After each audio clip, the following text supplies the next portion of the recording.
So ito yung Dolomite Beach. Ganda. Yun ako nakapunta rito.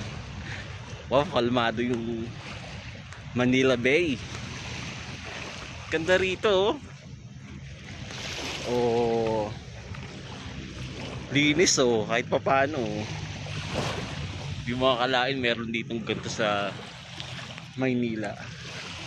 Ayan kita yung Bataan ba yan? Maribeles.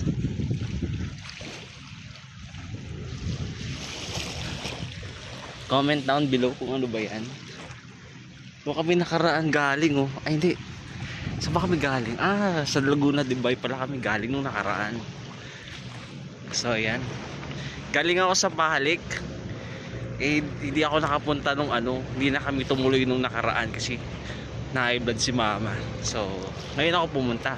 Nung nakita ko na wala namang wala nang mga tao, nakalapit agad ako kay Poong Nazareno. Nakakatuwa, diba? Ayun, maraming dapat ipagpasalamat sa buhay. Ayan, happy birthday pala sa nanay ko. Ayan, na nagdiriwang ng birthday kahapon.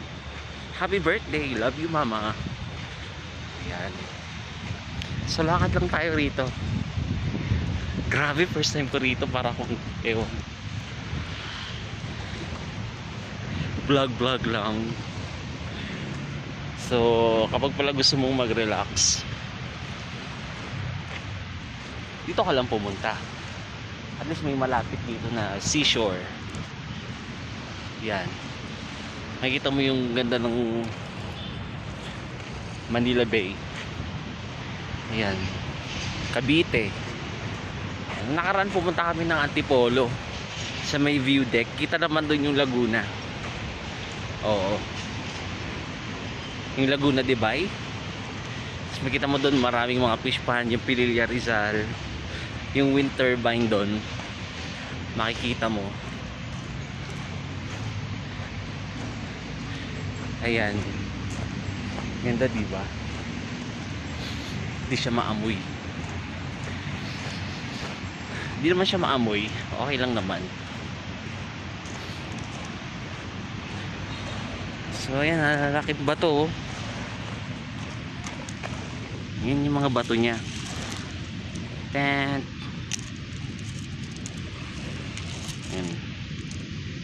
mga bato niya.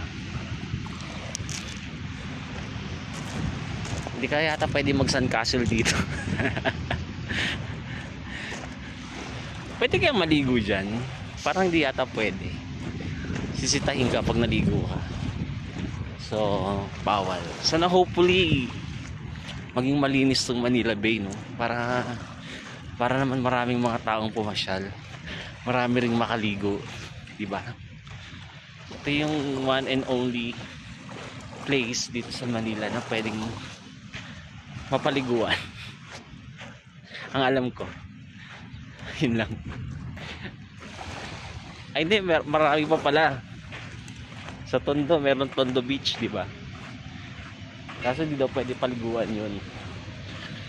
Ayan. So lalakad-lakad lang tayo. Hindi na pala pwede doon, may harang na. Ganda rito. Magpipicture ako mamaya. So ayan, napuntahan ko yung dulo sa dulo ng Dolomite Beach. Ganito pala yun. Kita mo yung Star City. Yan. Ganda. Appreciation. So yun lang. Maraming salamat sa panonood. See you.